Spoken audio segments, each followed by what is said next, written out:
Hello everyone, welcome to the Buddha I S के इस daily current affairs programme में आपका स्वागत है। आज हम डिस्कस करेंगे इस वीडियो में 6 से 10 जुलाई के करंट अफेयर्स। मैं आपसे माफ़ी मांगता हूं कि इस समय डेली करंट अफेयर्स किसी तकनीकी खराबी के कारण नहीं आ पा रहे हैं, तो हम 4 से 5 दिन के करंट अफेयर्स एक साथ कवर करते हैं। तो आप थोड़ा सा वेट करिए इसके लिए, और कुछ दिन बाद आपको डेली का डेली करंट अफेयर्स प्रोवाइड कराएंगे हम। और इसके साथ साथ हम अपनी इन्वायरमेंट और इकोलॉजी की सीरीज को भी आगे बढ़ाएंगे, तो आप उसको भी कंटिन्यू रखिएगा। और डेली करंट अफेयर्स भी दिए जाएंगे, और महीने में आपको रिवीजन के तौर पर हम 2 वीडियो भी आपको प्रोवाइड कराएंगे। तो चलिए आज के वीडियो हम शुरू करते हैं 6 से 10 जुलाई के करंट अफेयर्स। विश्व जनसंख्या दिवस कब मनाया जाता है? तो ये होता है आपका 11 जुलाई को। ये कब से शुरू किया गया था? तो ये शुरू किया गया था आपका 1989 में संयुक्त राष्ट्र विकास कार्यक्रम के संचालक परिषद द्वारा शुरू हुई थी, और इसकी शुरुआत 11 जुलाई को ही हुई थी, इसलिए 11 जुलाई को मनाया जाता है 1989 में। चर्चा में रहा देहिंग पटकाई वन्यजीव अभ्यारण्य किस राज्य में स्थित है? तो ये ऑप्शन है असम, मणिपुर, मेघालय या त्रिपुरा। तो इसका सही आंसर हो जाएगा असम। असम के बारे में कुछ और चीज़ें देखते हैं। 2004 में इसको वन्यजीव अभ्यारण्य घोषित किया गया था। ये चर्चा में क्यों रहा? क्योंकि सरकार ने इसको अपग्रेड करके राष्ट्रीय उद्यान बनाने का निर्णय लिया है, इसलिए चर्चा में रहा। और ये इसके राष्ट्रीय उद्यान बनने के साथ ये असम का 6वां राष्ट्रीय उद्यान होगा। और उसके अलावा 5 वन्यजीव अभ्यारण्य जो आपके हैं काजीरंगा, मानस, ओरांग, नामेरी और डिब्रू सैखोवा।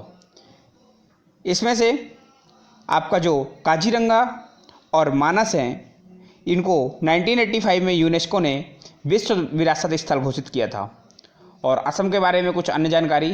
राजधानी है दिसपुर, मुख्यमंत्री हैं सर्बानंद सोनोवाल, ये बीजेपी से हैं। और यहाँ का लोक नृत्य है बिहू, बिछुआ, नट पूजा, कली गोपाल और बुगरुम्बा, यहाँ के लोक नृत्य हैं। कॉमन सर्विस सेंटर में भारत की पहली ट्रांसजेंडर ऑपरेटर का नाम क्या है?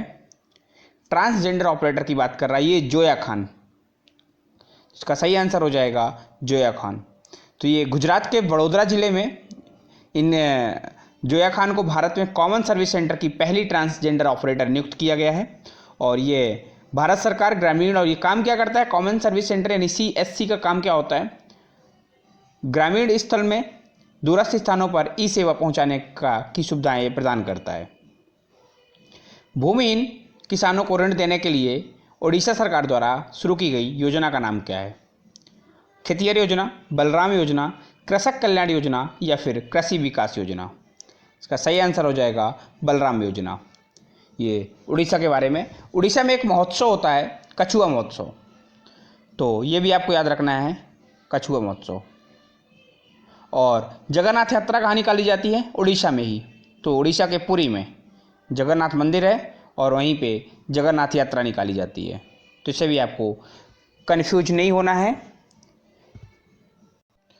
और उत्कल डे मनाते हैं हम उड़ीसा की स्थापना दिवस पर 1 अप्रैल को। 1 अप्रैल को हम उत्कल डे भी मनाते हैं, उत्कल डे। हाल ही में एशिया के सबसे बड़े सौर प्लांट का उद्घाटन प्रधानमंत्री ने किस राज्य में किया? यह सोलर प्लांट एशिया का सबसे बड़ा होगा। तो गुजरात, तमिलनाडु, मध्य प्रदेश या महाराष्ट्र। तो हाल ही में भी प्रधानमंत्री मोदी ने मध्य प्रदेश के रीवा जिले में एशिया के सबसे बड़े सौर प्लांट का उद्घाटन किया। यहाँ पे 750 मेगावाट बिजली का उत्पादन किया जाएगा। रीवा अल्ट्रा मेगा और सौर ऊर्जा परियोजना मध्य प्रदेश के रीवा जिले में स्थित है। इसकी कुल सौर क्षमता 750 मेगावाट है, और मध्य प्रदेश के रीवा जिला मुख्यालय से करीब 25 किलोमीटर दूर गुड़ में 1950 यानी 1590 एकड़ में यह सोलर प्लांट स्थापित किया गया है। यह Rewa ultra mega solar limited, MP ऊर्जा विकास निगम लिमिटेड और भारत की सौर ऊर्जा निगम की एक जॉइंट वेंचर है। तो ये आपको इम्पॉर्टेंट है, याद रखना है किसने मिलकर यह काम किया। तो Rewa ultra mega solar limited और MP ऊर्जा विकास लिमिटेड और भारत की ऊर्जा निगम लिमिटेड का यह काम है। ये सबसे बड़ा सोलर प्लांट होगा। तो इस परियोजना से के माध्यम से अंतर्राष्ट्रीय पहचान भी मिलेगी इसको, रीवा को, और एशिया में सबसे बड़े सोलर प्लांट भी है। इससे बिजली वितरण कंपनियों, पावर मैनेजमेंट कंपनी और परियोजना अवधि में 47 करोड़ रुपए की बचत भी होगी। ये बिजली किसको दी जाएगी, तो इसका 76% बिजली लाइट का उपयोग एमपी करेगा और 24% दिल्ली मेट्रो को दी जाएगी। परियोजना की कुल लागत 4000 करोड़ रुपए होने की उम्मीद है। विश्व बैंक ने जनवरी 2018 में परियोजना के आंतरिक बुनियादी ढांचे के लिए 30 मिलियन अमेरिकी डॉलर के ऋण को मंजूरी दी थी। प्लांट के अंदर सौर ऊर्जा से बिजली उत्पादन के लिए 3 यूनिट हैं। तीनों इकाइयों से 250 मेगावाट बिजली का उत्पादन होगा। तो ये भी आपको याद रखना है कितनी यूनिट है, तो 3 यूनिट है वहाँ पे 250 मेगावाट की। किस सरकार ने महाजॉब्स पोर्टल का शुभारंभ किया? जो बेरोजगार हैं, जिनको नौकरी की तलाश है, उनके लिए महाराष्ट्र की सरकार ने यह महाजॉब्स पोर्टल शुभारंभ किया। और महाराष्ट्र की एक झील है लोनार झील, चर्चा में थी। क्यों? क्योंकि इसमें अचानक पानी को लाल पाए जाने की खबर मिली थी और पानी को लाल देखा गया था लोनार झील। लोनार एक आपकी क्रेटर लेक है, क्रेटर। भारत के 66वें ग्रैंड मास्टर निम्न में से कौन बने हैं? तो शतरंज ग्रैंड मास्टर होता है। तो ऑप्शन है जी आकाश, राहुल त्यागी, अमर सेन या मोहन सचदेवा। तो इसका सही आंसर हो जाएगा जी आकाश। डिस्क्रिप्शन में देखते हैं। ग्रैंड मास्टर वह सर्वोच्च खिताब होता है जिसे एक शतरंज खिलाड़ी द्वारा अपने करियर में प्राप्त किया जा सकता है। यह खिताब विश्व में शतरंज के सर्वोच्च शासी निकाय यानी अंतर्राष्ट्रीय शतरंज संघ FIDE द्वारा प्रदान किया जाता है। तो ये आपको याद रखना है किसके द्वारा प्रदान किया जाता है, तो ये FIDE द्वारा प्रदान किया जाता है, यानी अंतर्राष्ट्रीय शतरंज संघ फेडरेशन। ठीक है, तो सर्वोच्च शासी निकाय है, तो ये आपको ये याद रखना है। हाल ही में किस राज्य सरकार ने नेकर सम्मान योजना की शुरुआत की? नेकर सम्मान योजना क्या है? तो इसका नेकर सम्मान योजना ऑप्शन है असम, झारखंड, केरल या कर्नाटक। तो डिस्क्रिप्शन में कर्नाटक के मुख्यमंत्री S येदियुरप्पा ने राज्य में बुनकर समुदाय के लिए एक योजना शुरू की है। इस योजना का नाम नेकर सम्मान योजना है। राज्य सरकार ने इस कार्यक्रम के लिए 1096 करोड़ रुपए की राशि आवंटित की है। राज्य सरकार के अनुसार रेशम, कपास, ऊन और अन्य हथकरघा बुनकर इस योजना के लिए योग्य होंगे। नेकर सम्मान योजना के पहले चरण में 19,744 हथकरघा बुनकरों को डायरेक्ट बेनिफिट ट्रांसफ़र के जरिए 2,000 रुपये की वित्तीय सहायता हस्तांतरित की जाएगी। तो इसका सही आंसर क्या हो जाएगा? ये कर्नाटक। और कर्नाटक के मुख्यमंत्री कौन है? S येदियुरप्पा। ये भी भारतीय जनता पार्टी के उम्मीदवार थे। हाल ही में किस राज्य सरकार ने डॉक्यूमेंट्स को स्कैन करने के लिए सेल्फ स्कैन पोर्टल को लॉन्च किया है? ये किस राज्य ने किया है कि आप अपने डॉक्यूमेंट्स स्कैन करके उसमें रख सकते हैं और ये किसी सर्वर से कनेक्ट नहीं होता है।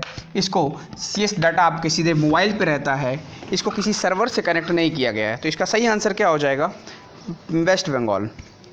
सही आंसर इसका होगा वेस्ट बंगाल। भारतीय सेना ने हाल ही में जवानों को फेसबुक, टिकटॉक समेत कितने ऐप्स डिलीट करने का निर्देश दिया है?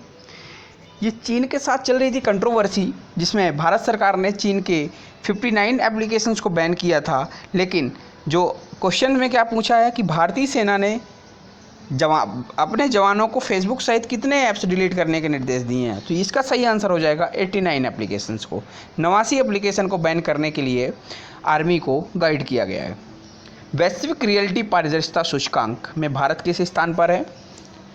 तो ये होता क्या है, सबसे बेसिकली पहले ये देखते हैं। किसमें से 99 देशों की रैंकिंग को लिया गया था, जिसमें से फर्स्ट रैंक है ब्रिटेन का, और इसके बाद अमेरिका का, और ऑस्ट्रेलिया, फ्रांस और कनाडा ये टॉप 5 पर हैं। और इसके बाद चीन का अगर नंबर आता है 32। इसके बाद अगर आप श्रीलंका की बात करें तो 65 आता है। पाकिस्तान की बात करें 73 मिलेगा। और 10 देशों की उच्च पारदर्शी 11 से 33 को पारदर्शी की श्रेणी में रखा गया है। यानी 1 से 10 तक में क्या है? पारदर्शी श्रेणी है। और 11 से 33 उच्च पारदर्शी और 11 से 33 को पारदर्शी श्रेणी में रखा गया है।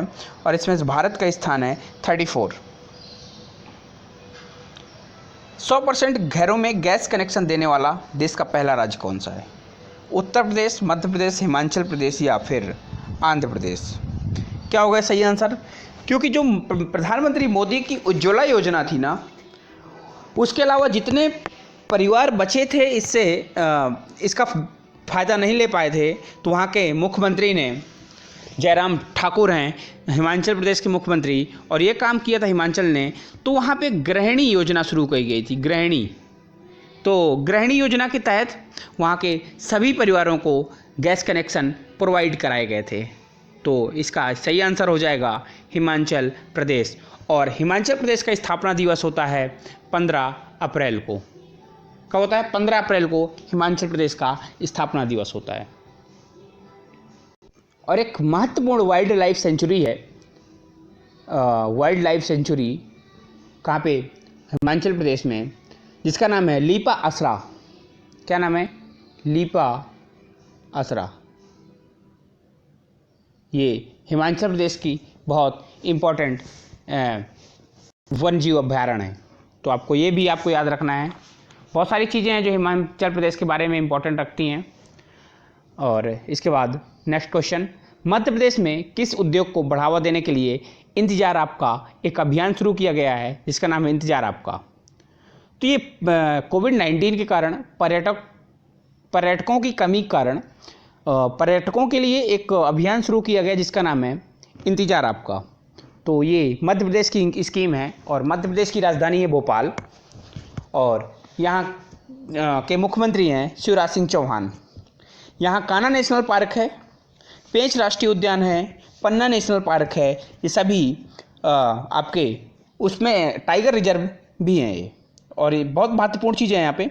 और यहाँ पे भारत की एकमात्र हीरे की खान, डायमंड खान मध्य प्रदेश में मिलेगी, पन्ना जिले में। यह भारत का एकमात्र हीरा उत्पादक जिला है। और हाल ही में अभी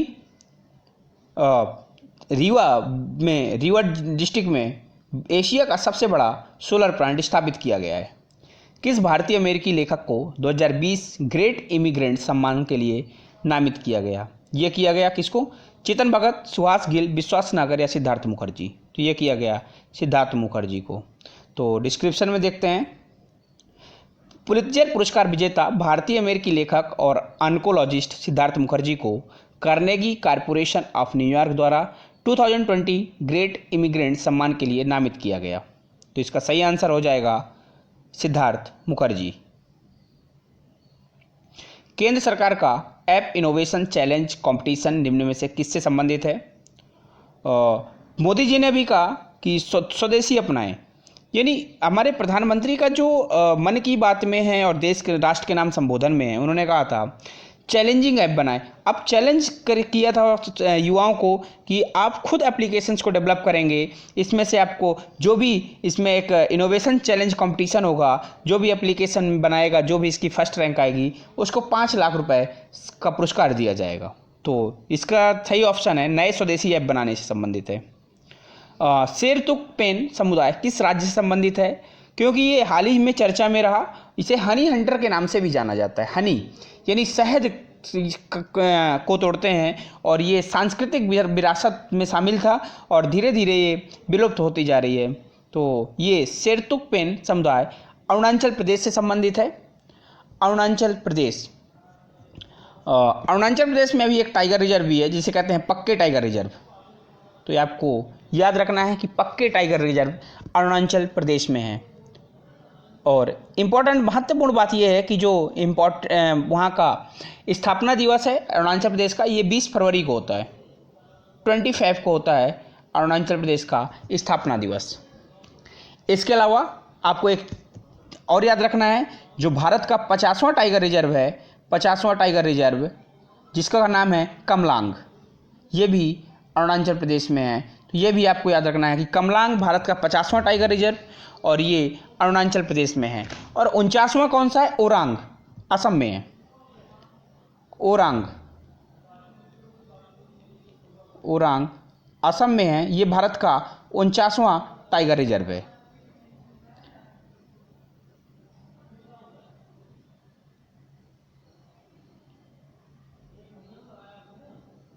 और इसी समुदाय की परंपरा पर एक ची लूपो शॉर्ट डॉक्यूमेंट्री निर्मित की गई थी और इसको 2020 का Dada Saheb Phalke festival best documentary award मिला था। 2020 में जो बेस्ट डॉक्यूमेंट्री अवार्ड मिला था वो किसको मिला था? ली चिलुपो को, और इसी समुदाय पर आधारित थी ये। हाल ही में किस देश के केबल ऑपरेटर ने दूरदर्शन को छोड़कर अन्य सभी प्राइवेट न्यूज़ चैनलों पर प्रतिबंध लगा दिया है?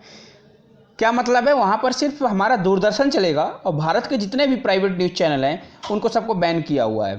क्यों? क्योंकि अभी हाल ही में जो कंट्रोवर्सी थी चीन और नेपाल के साथ, तो नेपाल ने भारत के दूरदर्शन को छोड़कर सभी न्यूज़ चैनलों को प्रतिबंधित किया है। और नेपाल की राजधानी है काठमांडू और यहाँ के राष्ट्रपति हैं केपी शर्मा ओली। तो नेपाल के साथ भी नेपाल ने काला पानी उत्तराखंड में जो है उसको अपने मैप में दर्शाया था और इससे भारत की कंट्रोवर्सी नेपाल के साथ भी थी। 8 जुलाई को कौन सा राज्य रायथू दिनोत्सव किसान दिवस के रूप में मनाता है? ये कौन सा राज्य करता है? तो करता आंध्र प्रदेश। आंध्र प्रदेश के जो पूर्व मुख्यमंत्री थे वाई एस रेड्डी और वर्तमान में उनके बेटे जगन मोहन रेड्डी। तो ये जगन मोहन रेड्डी के पिता थे वाई एस रेड्डी, और उन्होंने अपने जन्म दिवस के रूप में किसान दिवस को मनाने की घोषणा की थी कि हम अपने जन्म दिवस को किसान दिवस के रूप में मनाएंगे। और इम्पॉर्टेंट बात यह है कि जो आंध्र प्रदेश था भारत का भाषाई आधार पर पहला राज्य था जिसकी स्थापना की गई थी, और ये किया गया था 1 नवंबर को। और 1 नवंबर को किया गया था भाषा के आधार पर पहला राज्य आंध्र प्रदेश।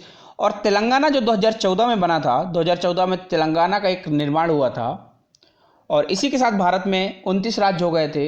लेकिन 2019 में जम्मू कश्मीर को यूनियन टेरेटरी बनाकर उसको एक राज्य कम हुआ तो 28 हो गए, और वर्तमान में यूटी कितनी है? तो यूटी हमारी 8। ठीक है, तो हमारा जो आंध्र प्रदेश है भाषाई आधार पर सबसे पहले बना था, 1 नवंबर को इसकी स्थापना हुई थी, और वर्तमान में मुख्यमंत्री हैं जगन मोहन रेड्डी। हाल ही में WHO ने किन 2 देशों को खसरा और रुबेला मुक्त घोषित किया है? किसको किया है? दक्षिण एशियाई के देश हैं मालदीव और श्रीलंका को ये खसरा और रुबेला मुक्त किया है। क्यों? पिछले निगरानी इकाई होती है उनकी, पिछले 3 सालों से वहाँ पे कोई केस नहीं मिला, इसलिए मालदीव और श्रीलंका को खसरा मुक्त किया गया है। यूनेस्को की स्थापना हुई थी 4 नवंबर 1946 और इसका मुख्यालय है पेरिस। तो ये रहा हमारा आज का करंट अफेयर्स। और अगर आप हमें सोशल मीडिया पे ज्वाइन करना चाहते हैं, अगर आप हमारा PDF चाहते हैं तो आप हमारा चैनल ज्वाइन कर सकते हैं, टायल शोल ऑफिशियल। आप हमें टेलीग्राम में हमारा चैनल, अगर आप मुझसे कोई क्वेरी करना चाहते हैं तो आप मुझे टेलीग्राम में भी फॉलो कर सकते हैं। इस वीडियो को अगर अभी तक आपने सब्सक्राइब नहीं किया तो प्लीज़ सब्सक्राइब करें चैनल को, और इस वीडियो को पूरा देखा करिए जिससे आपको बहुत प्रॉफिट हो। तो thanks for watching this video. हम मिलते हैं अपने अगले वीडियो के साथ।